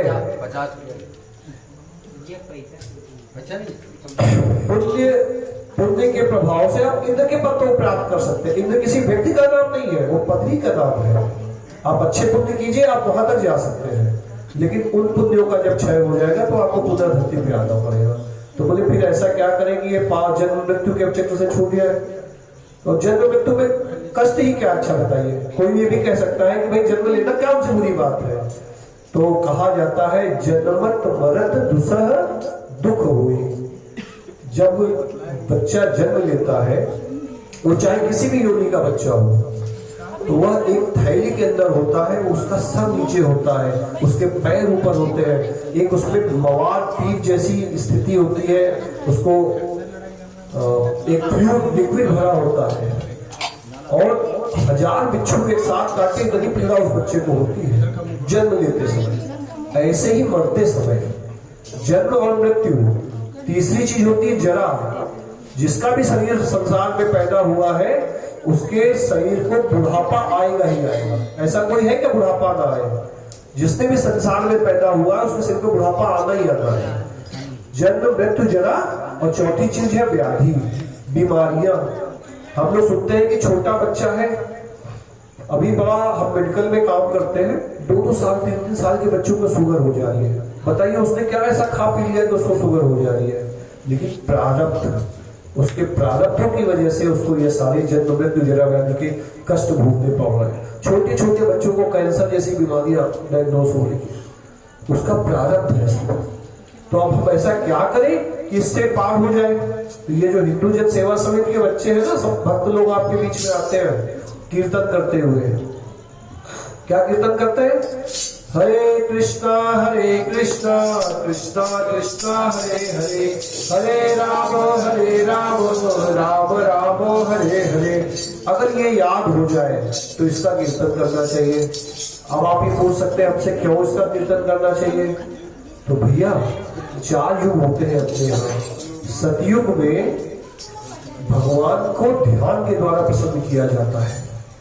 जब हम ध्यान लगा के, तब उस समय 1 लाख वर्ष की आयु होती थी लोगों की, तो वो 10-10 हजार वर्ष तक सांस को रोक करके तपस्या करते थे, ध्यान लगाते थे। फिर सतयुग के बाद आया त्रेता युग, उसमें लोगों की 10,000 वर्ष की आयु होती थी, लोग 1-1 हजार वर्ष का यज्ञ करते थे। आज क्या ध्यान लगाना संभव है? आप प्रयास करके देखिए। अभी आप यहाँ कथा में बैठे हैं, लेकिन आपका मन पता नहीं कहां कहां भटक रहा है। दुनिया भर का भ्रमण, आप 1 सेकंड में अमेरिका चले जाते हैं, इंग्लैंड चले जाते हैं, ऑस्ट्रेलिया चले जाते हैं। मन आपका जहां जहां जाएगा आपको भगाता रहता है, नचाता रहता है। ध्यान लगाना संभव नहीं इस कलयुग में। यज्ञ करना संभव नहीं है क्योंकि शुद्ध वनस्पतियां नहीं है। आप बताइए है क्या? चलिए आपने किसी भी तरीके से प्रयास करके वनस्पति शुद्ध उपलब्ध करा दी, शुद्ध ब्राह्मण नहीं मिलेंगे आपको जो यज्ञ को पूर्ण करा सके। अक्सर देखा जाता है कि हमारे यहाँ किसी की निंदा नहीं कर रहे, किसी की बुराई नहीं कर रहे, ब्राह्मण आए हैं मुख पे पान लेकर के बैठे हैं, जबकि जल पीने के बाद भी मुख शुद्धि आचमन की प्रवृत्ति है। ओम केशवाय नमो, माधवाय नमो, नारायण नमः कहते मुख को शुद्ध करके तब श्लोक का वाचन करना चाहिए। और ब्राह्मण देवता क्या कर रहे हैं, मुख में मसाला दबाए हैं, पान दबाए और मंत्रों का उच्चारण कर रहे हैं। शुद्ध ब्राह्मण नहीं मिल रहे हमें कि हम यज्ञ कैसे करें। फिर आया द्वापर युग। जितने बड़े बड़े मंदिर आपने देखे द्वापर युग में सारे बड़े मंदिरों को बनाया गया था। तो द्वापर युग में भगवान के अर्चन विग्रह की सेवा की जाती थी और बड़े पूरे विधि विधान के साथ सेवा करके भगवान को प्रसन्न किया जाता था। अब आप इस अन्न के युग में नमक रोटी कमाने के लिए पूरा जीवन मेहनत करते हैं, पूरे हमारे आपके पास इतने प्रधान नहीं है कि हम भगवान की को सेवा पूजा कर सकें। तो नारद जी ने भगवान से प्रार्थना करी कि भगवान इस कलयुग के जीवों के कल्याण के लिए कुछ तो उपाय कीजिए। तब भगवान ने कहा हरे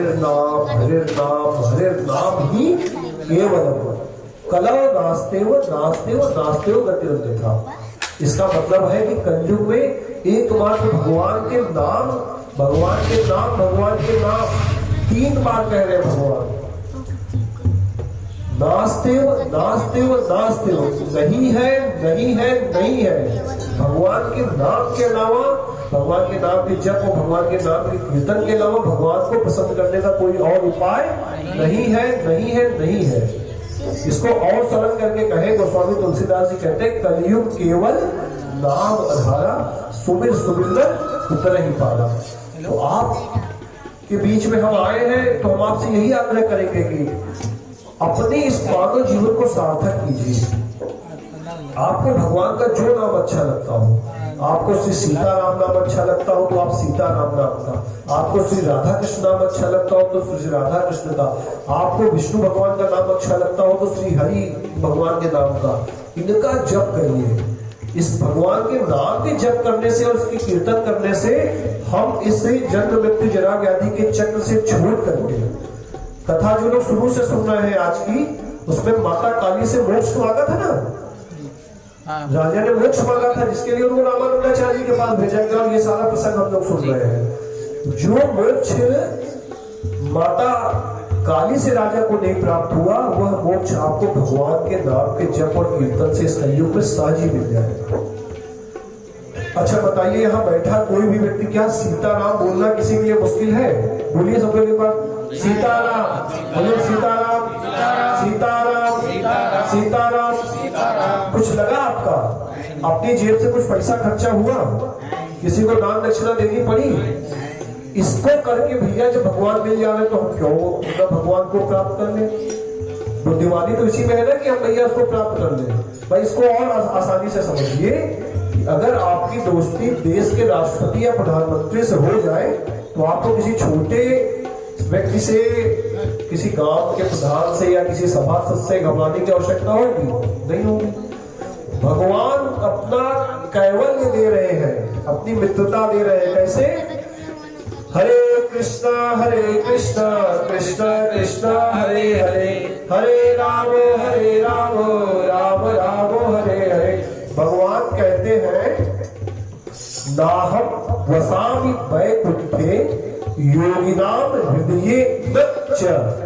इसका अर्थ होता है कि ना मैं वैकुंठ में वास करता हूँ और ना ही योगियों के हृदय में। तो नारद जी कहते हैं फिर कहाँ वास करते हैं आप? यत्र गायन्ति मद भक्ता, मेरे भक्त जहाँ मेरे पावन नामों का कीर्तन करते हैं, पावन नाम का जप करते हैं, तत्र तिष्ठामि नारद, मैं वहां सदैव रहता हूँ।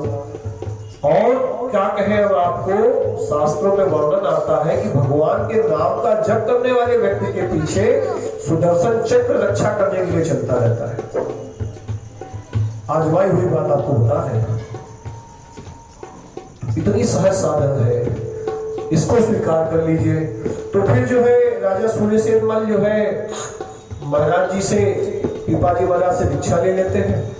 पीपाजी महाराज जब उनको दीक्षा दे देते हैं तो उनका राज्य और उनकी पत्नियां सब उनको वापस कर देते हैं। कहते हैं ये सब आप ही है, आप ही इनको ले जाएंगे। राजा कहते हैं कि इनको तो हमने आपको समर्पित कर दिया। तो श्री पीपाजी कहते हैं अब तक अपना मान के उपयोग कर रहे थे, अब हमारा मान करके इनकी सेवा करो। वह राजा पूरी निष्ठा पूर्वक जो है पीपाजी महाराज को अपना गुरु मान करके करता है। पीपाजी की ख्याति से हजारों हजार जो जीव मांस मदिरा का भक्षण करते थे वे सब भगवान के भक्त हुए और सबने भगवान की प्राप्ति करी। बहुत सारे उदाहरण हैं, कथा कहने पे बैठेंगे तो पूरी रात बीत जाएगी। इतने सारे उदाहरण, इतने सारे चमत्कार है पीपाजी महाराज ने किए। एक ब्राह्मण का बैल मर जाता है तो इनके पास आता है तो ये जो है उसके बैल को जिंदा कर देते हैं। इस प्रकार से तमाम सारे उदाहरण है, बहुत विस्तार में नहीं जाते हैं।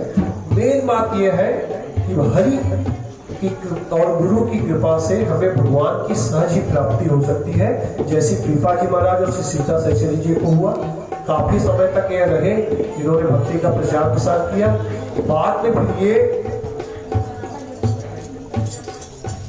भगवान के धाम को गमन कर गए, भगवान के धाम चले गए।